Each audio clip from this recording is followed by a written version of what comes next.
नमस्ते बच्चों, कैसे हो बच्चों। मैं आपकी हिंदी फर्दा मिस बोल रहे बच्चों। अच्छा बच्चों, हमने 7वीं कक्षा में यानी 7th स्टैंडर्ड में पिछले पार्ट में क्या देखा था, आपको याद में है? हाँ, आपका पहला पार्ट कौन सा है? पद्य। पद्य में मैंने क्या चलाया था, आपको रिविजन किया था पुनरावृत्ति के रूप में। मेरी बिटिया रानी सुभद्रा कुमारी का सुंदर पोएम है, उसमें मैंने क्या क्या रिविजन किया था आपको पुनरावृत्ति में। पुनरावृत्ति इज ए रिविजन। क्या क्या पुनरावृत्ति किया था? हाँ, पहले कठिन शब्दार्थ रिविजन किया था आपको, और उसके बाद खाली जगह भरो, और उसके बाद वन वर्ड आंसर, पोएम का वन वर्ड आंसर, उसके बाद ERC, पोएम का ERC, उसके बाद वो पोएम का मेमोरी पोएम का एक 4 लाइन से। ये पूरे को आपको इस वीक में सबमिट करना है। आपके क्लास टीचर ने ये एक नोट बताया होगा, उसमें आपको ये रिविजन का पहला वाला लेसन को पूरा नीट एंड टाइट बहुत सुंदर से लिखना है। समझ में आया बच्चों मैं क्या कह रही हूँ? और आप पार्ट 2 यानी पार्ट 2 यूनिट 1 का और एक प्रोस, वो भी फर्स्ट लेसन ही है, वो पार्ट 2 में ऐसे ही बोल रही हूँ। वो प्रोस क्या है? हिंदी में गद्य है। अब मैं उसको देखने वाली, उसको चलाने वाली हूँ आपको, और उसी के रिविजन सेकेंड वो प्रोस का लेसन को मैं पूरा पुनरावृत्ति रिविजन करूँगी। समझ में आया ना बच्चों? मैं जो क्या कह रही हूँ उसे समझ में लाओ।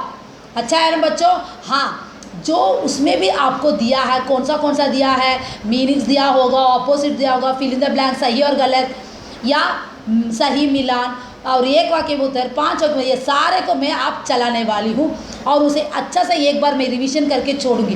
प्लीज़ बच्चों, आप लोग क्लासवर्क के नोट में लिखते वक्त पहले फर्स्ट लेसन को, पद्य को लिखना है, और आप उसके बाद ये अगले वीक का आने का प्रोस सेकेंड लेसन, हाँ यानी गद्य, वो टॉपिक को भी आपको लिखकर बहुत सुंदर से सबमिट करना है। समझ में आया ना बच्चों? प्लीज़ बच्चों ध्यान। ये देखिए बच्चों, हाँ गद्य यानी प्रोस, देखो 2 लेसन डाला है। ये आके ध्रुव प्रदेश का कोको, ये है टॉपिक।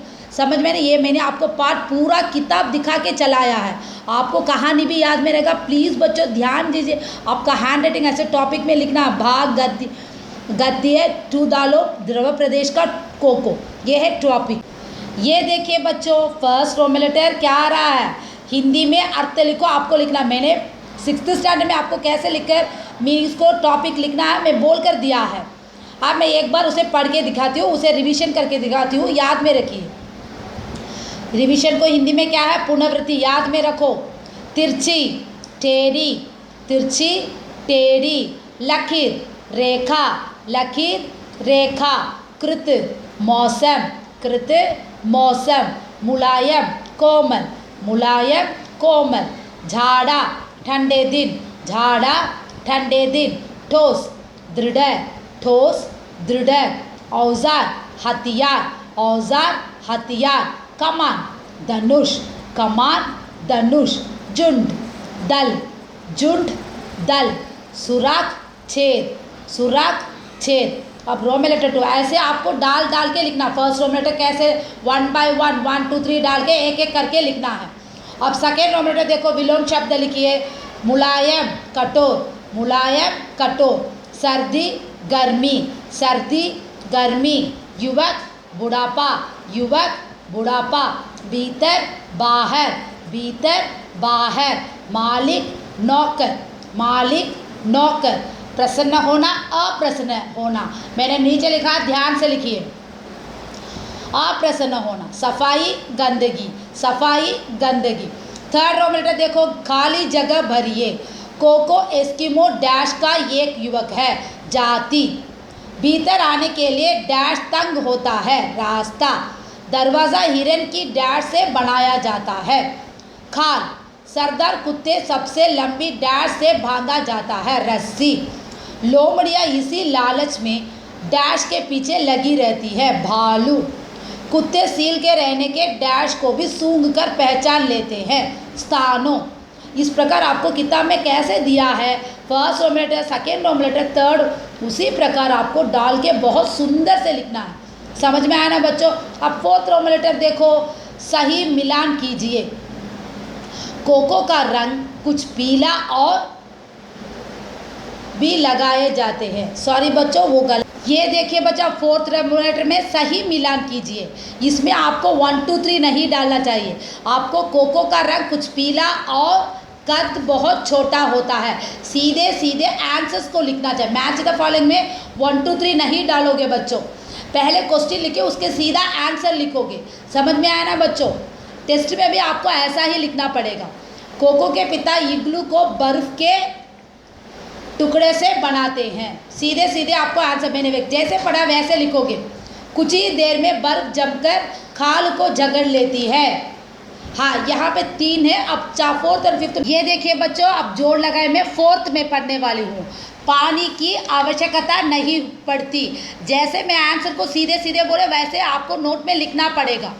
और 5th वन देखो, कोको के कपड़ों में कभी कभी चिड़ियों के पर आवश्यक सारे बच्चों भी लगे जाते हैं। लास्ट वन मैंने आपको किताब में दिया, वो आप ध्यान से लिख लीजिए। कोको के कपड़े में कभी कभी चिड़ियों के पर भी लगाए जाते हैं। अब आपको एक वाक्य में उत्तर दीजिए, मैं आप सवाल के साथ जवाब। ये देखिए बच्चों, 5th रोमलेट में एक वाक्य में उत्तर दीजिए।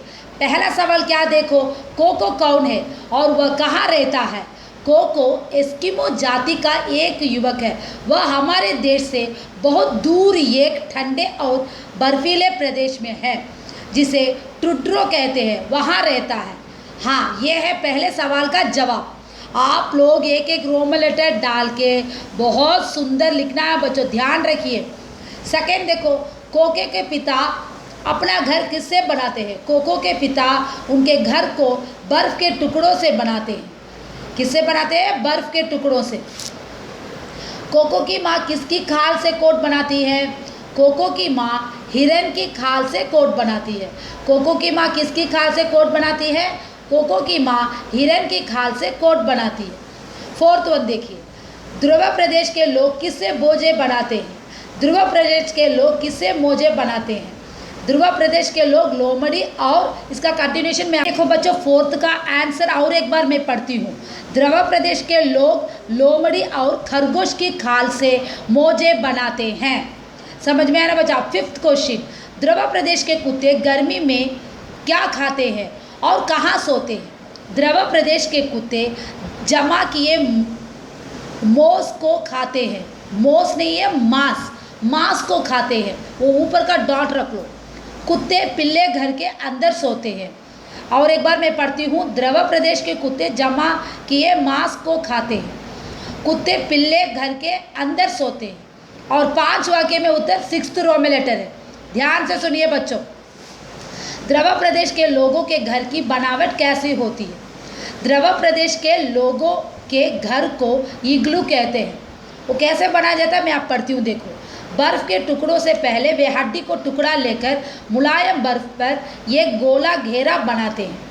फिर वह तेज़ हड्डी से बर्फ़ के बड़े बड़े टुकड़े काट लेते हैं। इन्हें गोल लकीर के ऊपर रखते हैं। जब एक पंक्ति बन जाती है, कुछ छोटे टुकड़े रखते हैं। छोटे टुकड़े रखे जाते हैं।